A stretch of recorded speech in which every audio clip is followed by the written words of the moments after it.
Welcome to Breakthrough the Ordinary podcast. Are you ready to be committed to your future self? If you are, sibling duo Mark and Claudine Tremonte will take you on a journey of self-discovery to unlock your highest potential. Through impactful conversations with thought leaders, coaches, healers, and entrepreneurs, we will share practical tools and tips to generate the life you envision. New episodes drop every Monday. Privilege of having Dr. Ray Blanchard, who is a lifestyle architect and is grounded in transformational principles and heroic leadership. He is a master international trainer, seminar designer, corporate consultant. His deep interest in consciousness and transformational technologies has shaped his approach to trainings and life. The result is a colorful and eclectic blend of perspectives intertwined in the training world. Welcome, welcome. It's an honor, so thank you, Ray. So we always start our first question being that we're about breakthrough on a personal, professional level. We always ask our guests, what is it that you think people get to have a breakthrough in so they can have the life they say they want? Well, that's a great question.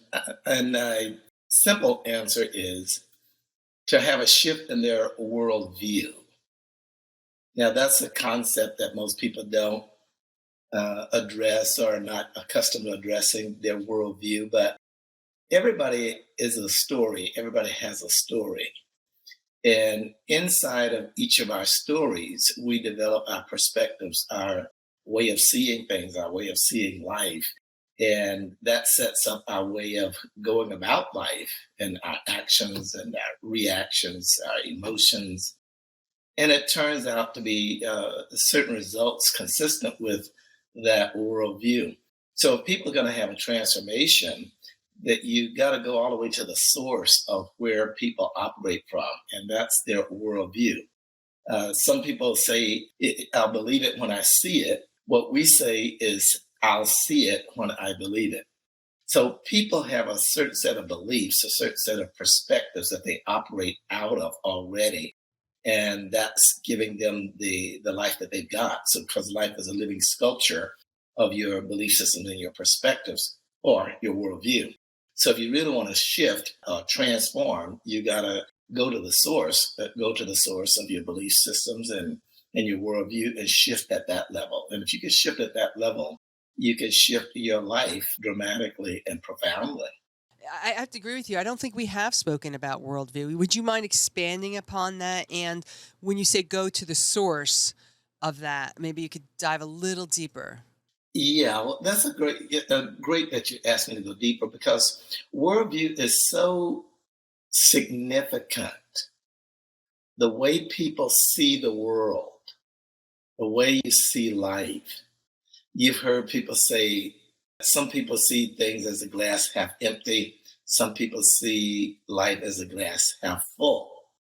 Well, that perspective, depending on what perspective you take, it's going to set up your attitudes and your actions and your reactions. So let's not limit it to the glass half empty or the glass half full. It could be a whole myriad of ways that people see life. But however you see life, let's call it your worldview, the way you see the world. That then determines how you're going to respond to the world, because you respond to things the way you see things and the way you hear it or the way you feel it. So visually, auditorily, kinesthetically, the way you take in the world is going to be a dominant factor in the way you respond to the world. So your worldview is the trim tab, so to speak, the leverage point of which you actually take on your life. So that's a bit about worldview. But in your second part of your question, going to the source of your worldview. Now that's a trick that's worth many hours of work. Going to the source of your worldview, it really incorporates noticing, having yourself opened up so you can notice without having any kind of reactions or resistance. And then what to notice. It usually takes someone to guide you through some of your events of your life, through some of the perspectives that you developed out of those events. and keep tracking it down to the earliest, I would say the more formative years of your life. That's where you developed some of your most fundamental worldviews. So if you could track it all the way to the source, to the beginnings of where you established some of your dominant worldviews, that's where you can begin to get some insights, and insights lead you to new choices and ability to shift. I know part of what you do is transformational trainings, and that's how you help people maybe get into this worldview or see where it's come from, that perception. So, can you explain that for people, our listeners, and how that can benefit us and humankind? Absolutely. In the work that I do, we call it experiential work. So it's not just talking heads and talking concepts like we might be doing in a podcast or a conversation. But in a training room, we will have conversations like we're having now. However, we don't leave it with just conversation. We have people have direct experiences of what we're talking about. So we've got to set up some activities, and we set them up from ease of entry into more complex activities. And each activity reveals to people something that we want them to start noticing, to start looking at, that starts to lead them down this track where we're talking about to the source of their worldviews. And we'll set up another activity for them to do so that they can start to notice some things with a kind of a hands-on approach so that people can actually grasp what we're talking about, and so they can embody what we're talking about. And as we do that, we just go to more complex experiences and activities for people to notice. And pretty soon, after you get so far down the path, it's like putting a jigsaw puzzle together. After you get so many pieces into place, aha, boom, I see the point. I see where I've been operating from. I see what's been dominating my life. And that's a profound moment of insight for people. And that moment of insight leads people to wanting to know more, wanting to see how they can shift that, because through that lens, they can begin to see their whole life unfolding as it is. And that's when they get a lot of excitement, wanting to know more about how can I delve deeper into this, and what can I do about that, and how can I shift my worldview and my perspectives to more of what I really want to accomplish in my life. And that's where the real work is shifting into that next year. I'm sitting here and I'm having flashbacks of distinctions from the training, from transformational training. And I won't share any of them because they get to be in the room. And when we create the distinctions, right, it really allows us to become a different observer of how we have our story. Absolutely.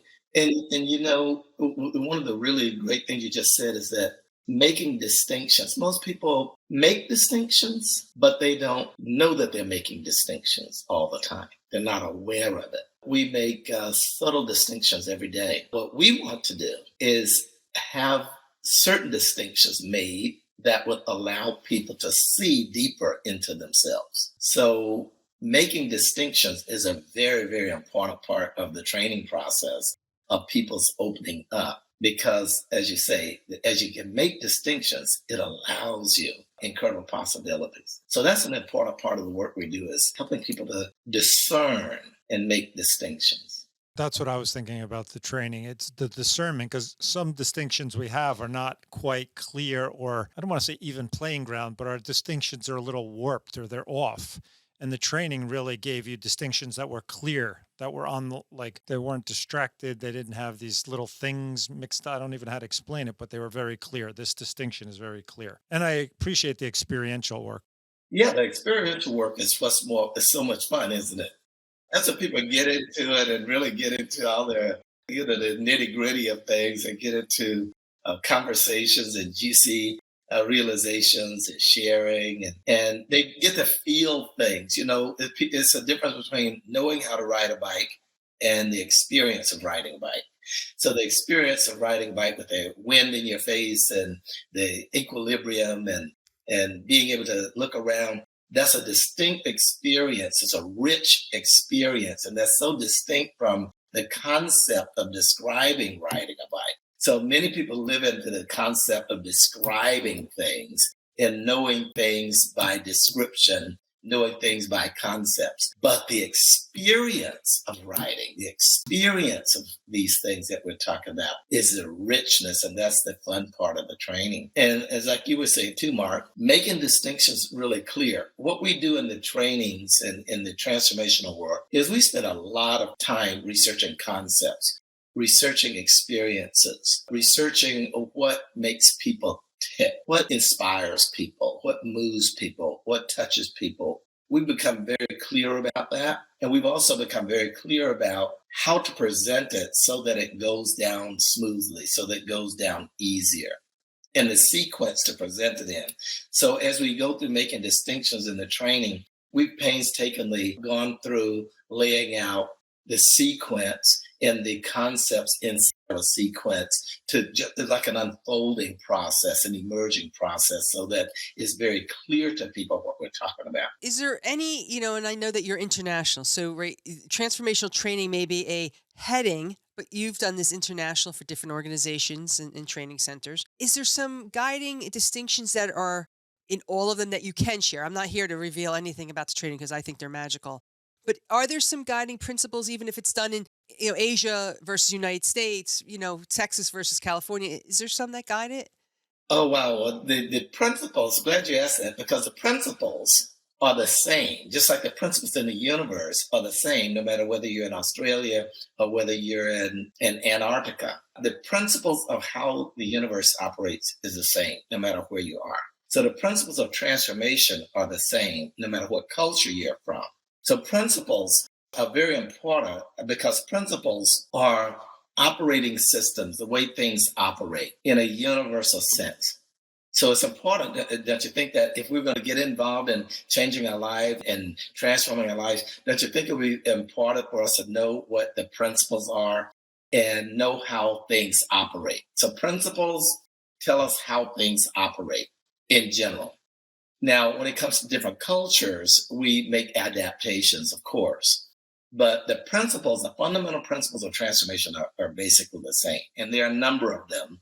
And we won't get into all of them. I'm glad you asked this because I'm going to be putting the top 12 in the book that I'm writing. And the book is coming along soon. So that's my plug for my book coming along, coming real soon. But I'm going to put about 12 of them in there, the ones I think are the most fundamental to your success. But there's so many things that we can talk about. And these are the most universal ones. Things like intention. We need to know what intention is. And we need to engage in purpose, not just your personal purpose, but your higher purpose.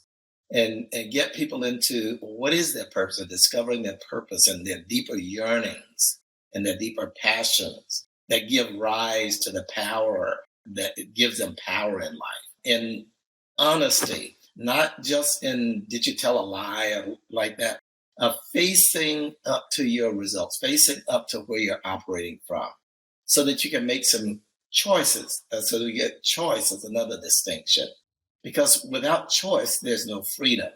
Choice gives you agency. Choice gives you freedom. Choice gives you power. And once you make those choices, and we help people with making choices versus making these limited decisions. I either go buy my medication or I go on a vacation.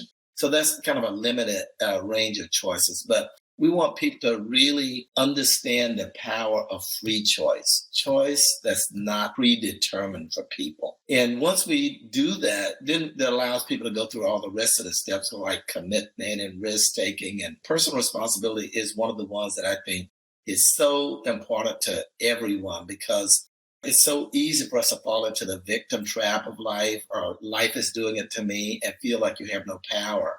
So when we can help people get into that distinction, at the heart of that distinction of responsibility, that gives them power to lead their lives in a profound way. And I could go through more, but a couple of others that I think are really, really important is partnership, being in integrity with yourself. And as we have been discussing in the Ancient Wisdoms course, being in right relations. And I would maybe like to come back to that one a little bit later, being in right relations. Oh, I like that principle. I wouldn't mind going to it now. You brought it up. Let's dive in, Well, because let's go life is for a it. Okay. relationship. Isn't life a relationship? So why not? We're wired for connection. This is what we're about, relationship. So Well, great. Well, because relationship is something that everybody is involved in and everybody wants to know about, of course. But we got to go beyond just my personal relationship, like my spouse or my family, my sister, my brother, my girlfriend, boyfriend. These are like personal relations. But indigenous wisdom path and learning from our elders across all cultures, there are some perennial wisdoms that we can tap into that illuminate life for us, that illuminates all kinds of things for us. For instance, I've been working with some people from the American Indian tradition, and we also work with some people from other cultures as well. But I'm working in particular with someone who's a pipe holder in the American Indian tradition. And they have an expression that goes, the game of life is being in right relations. Right relation means being related to all things. The four-leggeds, the two-leggeds, the trees, the wind. Being in relationship allows you to become more ecologically minded, not ecology in terms of saving the planet per se, but it allows you to be more ecological in that you're related to all things. You're connected to all things. And being in that proper alignment of connectedness to all things, it allows you to tap into different archetypes, allows you to tap into wisdoms, allow you to tap into something that's close at heart, brings you closer connection with the all, or connection with God, so to speak. And that gives people a centeredness and a sense of balance, and it nourishes them and it encourages them to be more engaged with all things and connected with all things. So being in right relations is a profound distinction that we want to have people experience. And we take people through closed eye processes and meditations where they can get into those deeper experience of being related. I appreciate you saying that, because as I'm sitting here listening, I was thinking it's also being in right relations so beyond us, right? Because so often it's about my, right, like who's in my sphere. Like you said before, it's more than my spouse, my friends, my family. It's because we're part of something bigger. And I really felt that as you described it, is like it's pulling me into, I'm part of that whole family, the tree family, the wisdom family, the sky. And I'm also responsible and accountable to that. Yes. Right? Like just about my comforts and, oh, I recycle, you don't. Like no, it's how we going to do this together. Yes, this is a great concept.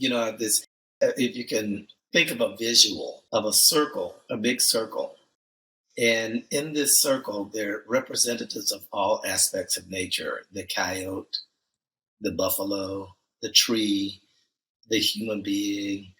All species are in this circle, like one big circle. And imagine a human being, a man, woman, in the center. That is an expression called egocentric, where we're the center of everything. Everything centers around us. And we are for our sake. So we're in the center of everything. But think of that same image, a circle of all entities, and then you, the human being, man, woman, steps out of the center and joins the circle. And you're just one of the circle. That's ecocentric versus egocentric. So when we're egocentric, everything is about us, me, mine. When we're ecocentric, everything is about the all, for all of us, for the highest good and gain of all concerned. That's a distinction that we need to shift into in the world for world transformation, because the world has become so egocentric that has created this incredible separation in the world. And that's the part of people suffering, is their separation in the world. That's where their suffering comes from. And we have such a culture built around separation and individualism. No wonder we have such suffering going on in the world. The solution to that and the healing of that is to become more ecocentric and more involved in right relations with everything, in which case you're accountable to it and it's accountable to you, as you say. It's a mutual partnership of benefit. I don't know where this plays in or not, but I'm having this vision of, that circle, and also to get out of our egocentric is also to understand that there's relationships happening separate from me everywhere. And how do I find acceptance and okayness with that ones I'm not in? Yes, in the totality of that circle, we're all in this world.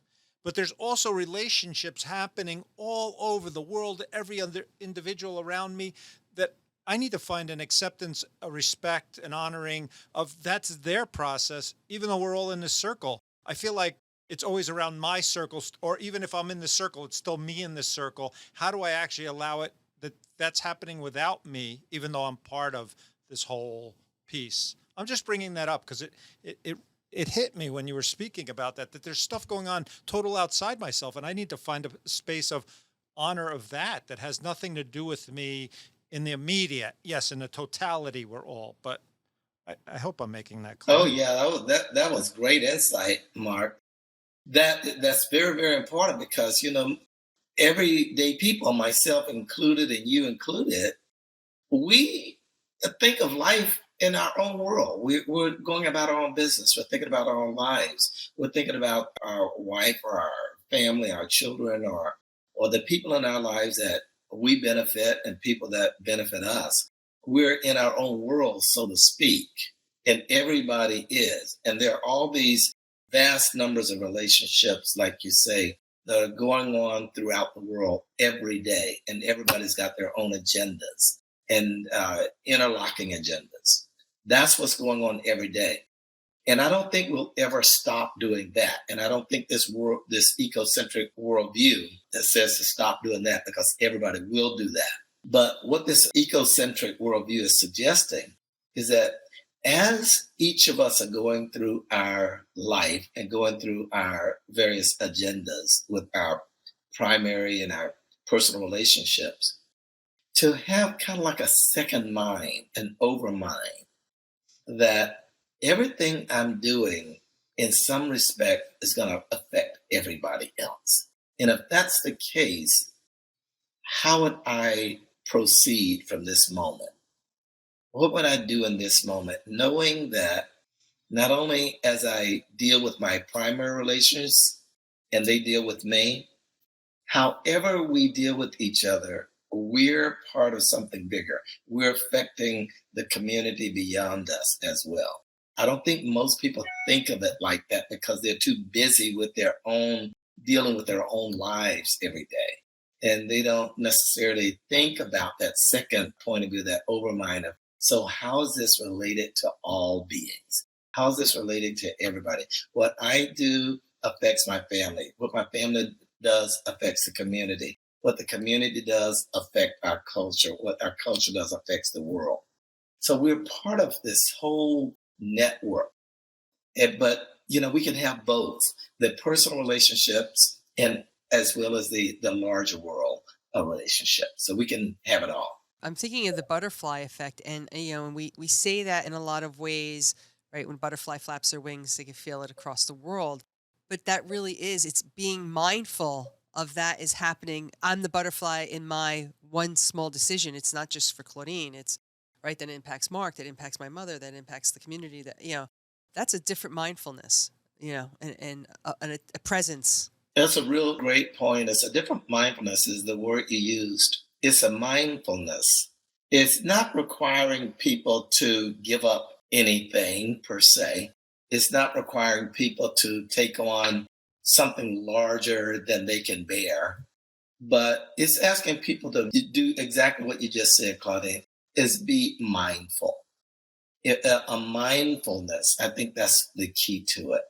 And if I could be mindful of, even in my primary relationship, be mindful of my spouse, be mindful of our relationship, I would probably go about my actions and reactions quite differently than if I were not mindful. So being mindful allows us to do better by each other and for each other. And I think that way we can shift the world by increasing the mindfulness practices of people. I mean, I think the egocentric, as I was sitting listening to you, I was thinking, oh my God, there's so much righteousness in it. It's not intentional. It's not a bad wrong. It's like when it's about me, it's the way I got it is right. You're just gonna get the byproduct of my right, my right choices. Yeah, well, it sets up right and wrong, doesn't it? It sets up I'm right, or sets up my point of view versus your point of view. And, that's what we got going on in the world. That's what we got going on in our political systems these days. Is this our party versus your party? And I'm right and you're wrong. And we got a lot going on the right wrong dimension. But I also think that our culture, our media, our programming also sets that up. One of the things that have been very dear to me is the work with young girls, so their self-image. And a lot of their self-image is being shaped by what's going on in the media and social media and their self-identity, to where some of these young girls having a negative self-identity and hurting themselves, even cutting themselves, even killing themselves. And it's a very, very sad thing, because I think what's being portrayed to them is that you got to look a certain way. It's all about your image, and it's all about you. Me. Do I compare to other people? Am I better than, less than? Do I live up to other people? Do people like me? Do people want me? Or am I matching up to the profile that people like? So I think what we've done is we've created a culture that really keeps people focused on themselves, keep people focused on their own image of being right, their own image of their presence. And what we need to do is start to soften that to some degree. I don't think that we need to give it up completely, but I think we need to soften this individualism, soften this egocentricity, and have people be a little bit more engaged and see themselves through other people as well as through the social lenses.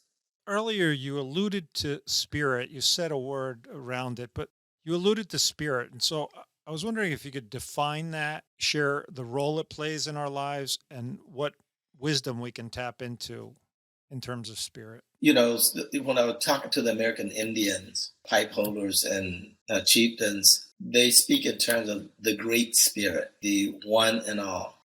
And I taught the Christians and some of the religious groups, they talk about spirit as God. And when I work with some people in other indigenous cultures, they talk about the spirit in nature itself. So when you start talking about spirit, you can get into real complex conversations.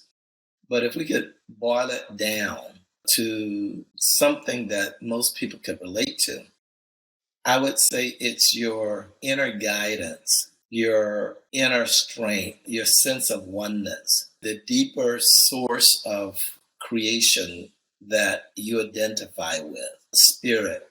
I don't think that most people think that the world just popped up on its own. I think most people think that there's a force behind it all. And I don't know whether you're Christian or whether you're Baha'i or what you believe in, but I think most people think that there's a force behind it all, a benevolent force.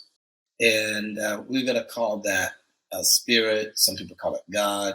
In the work that I'm doing with the indigenous group at Upend, we're calling it that sense of oneness, that connectedness, the tie that binds us all together, the tie that binds all things together, that deeper essence. Like we do a process in the training, which is one of my favorite processes, where we stand across from each other and we vote on each other whether to love each other or whether to turn away from each other or to connect or not connect.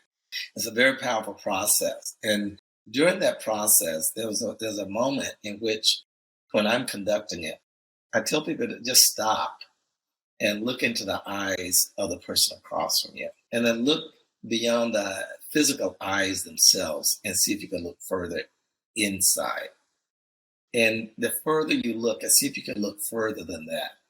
And the further you look, it's almost like after a while, it's looking into infinity. It's like looking into the infinite. And when you can see that far, you can see what that person is made of, what you're made of, what the universe is made of, what we're all made of. And it might go by many names, but you see an essence, a profound force of life that we all are. And I think having that and a connection with that gives us a sense of hope, because without a sense of that and a sense of purpose, we don't have hope. And without hope, people disintegrate.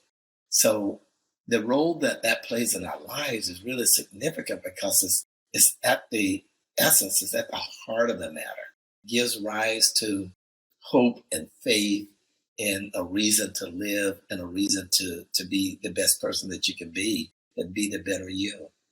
I love that process too. We're back at choice and being in connection, the all. We usually have a call to action or a challenge with our audience to help them embody this conversation and the gift that you bring to this conversation. I love the idea of if people can be in connection with each other, right? Like, a heart salutation, looking into each other's eyes and pausing with somebody in your life, right? And I don't know, Ray, please help design it. If you feel like it should be 10 seconds or maybe one whole minute where there's no conversation, there is eye gazing, right? And allow yourself to take that person in as, yes, the human form, but to me, what you're speaking to is they're part of infinite as our way, as we all are. If you think there's a certain time that should elapse in that piece between people. I think you 20 seconds or so, at least, or maybe even more than that, but you don't want to make it so long that it makes people really, really uncomfortable. But do it long enough so that people get some of this superficial thoughts out of their head. And I would distinguish, rather than just have it be eye gazing, look beyond the eyeballs themselves, the physical eyes themselves, and look into the essence of their being. So it's kind of like essence and gazing in a way. Essence, I like that. All right, so that's the call. 30 seconds of essence gazing. Okay, so everyone, we're gonna invite our listeners to do some essence gazing for up to 30 It'd seconds. be cool for people to do for the new year. For all the people in your life that you're close to, that you're gonna see. Take a few seconds with each one and look into their heart and look into their soul. Let them look into your soul and feel your connection. Now, if people feel uncomfortable with it, don't force it on them, of course. But for those people who are cool and game for it, take a moment and let's just stop and look and be with each other. And please, if you do this, please put it on social media. Tag us at the BTO Podcast on Instagram, Facebook, and Twitter. I think it's a beautiful invitation to really be in connection. This is really a great conversation. I was in the Middle East doing a training some years ago. And we have these experiences where, people actually touch physically in some of these experiences. And this particular course, there were men and women in the class. And according to their beliefs and their faith, men are not going to touch women. And over in the Western world, we thought, oh my God, if they can't touch, we're going to lose something. We're going to lose the essence of what we want to get done here. But one of the creative things that they did is rather than touch each other, they stood in front of each other and just made eye contact. It was profound. A distinction I'd like to speak into, and I don't know if you've noticed this, Ray, but I feel there's been much more discussion these past few years about distinctions around safety and discomfort. I'm putting the discomfort in there because I think I'm working with that distinction. But right, we see in therapies and somatic work, right? Like, are we creating the container of safety in our relationship, within ourselves, within who we're in? If you feel you could speak into that at all, or maybe you have not seen that, but I feel like that's been a different kind of conversation around healing and community. Are we creating safety together? Safety is an inner game, and transformation is an inner game. And the deeper part of our being is where we find trust, faith, hope. We can have all the safety around us in the world and still not feel safe. We can have all the circumstances and situations set up in the world for safety and still not feel safe. So safety has to do with a certainty within yourself. And if you can find that center, that place of safety, that place of certainty within yourself, then you can trust yourself in the outer world. It's not the outer world doing it to you. It's you bringing it to the outer world. So safety has to do with your own inner safety. You can trust yourself in almost any circumstance. So I think we spend a little too much time trying to set things up for people so that they're not threatened. Trying to set the world and the circumstances up for people's comfort, for people's safety. And we're trying to set the circumstances up, thinking that safety depends on the outer circumstances. And what we should be teaching people is safety within, certainty within. It doesn't mean that we don't pay attention to the outer circumstances, but the key to safety is an inner game. And if we could teach people that, we make people stronger, and people can then deal with more of the external circumstances of life. People develop more resilience when we develop safety within. That leads me to then, can you give us a couple ideas of how people can start creating safety for themselves? Since it's so important and we really need to create it for ourselves, can you give us a few things that our audience can start or, practice to bring safety to themselves? First of all, everybody has the ability to notice, but not everybody has the ability to notice without judgment. Most people notice and then they make a judgment or assessment. I like this, I don't like this. Is this right or is that wrong? Like that. So they're making judgments when they notice. One of the practices that people can start to do is mindful noticing without judgment. Just be mindful and start to notice your environment. Start to notice your own emotions, your own thoughts, your own feelings. Start to notice the interaction between you and other people. And simply notice without judging. And see if you can get into the practice of mindful noticing without judgment. That in and of itself will give you an incredible leg up. Like some of you probably meditate. And sometimes when you first start meditating, there's so many intervening thoughts come in. And then you find yourself addressing all these intervening thoughts. And you find yourself then judging the thoughts. And, oh my God, is that a right thought? Or shouldn't I be more mindful? Or should I even be doing these thoughts? So you're in judgment. But there's a moment, just give yourself a break. Don't worry about what you're judging. Don't worry about any of it. If you judged it, and then just let it go. If you notice something, just notice it and let it go. So if you could get into the practice, just like meditating, just breathe. Don't worry about what your thoughts are. Don't even fight them. Just notice them and then let them go. And if people could get into that, it would shift their endorphins in their body. It would shift their lives. It would shift their internal states. So people get into the practice of every day going about life, put a little bit more time in just mindful noticing with no judgment. Even if you did it for a couple of minutes a day, just get into that. And the second thing I would have people do besides mindfulness, noticing, is take walks in nature. And as you do walks in nature, start to be mindful and noticing.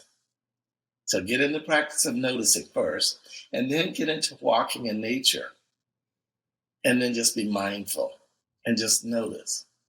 I did that for 30 days in a row at sun up, well, for 1 hour, silent walking at sunrise for 30 consecutive days of just noticing.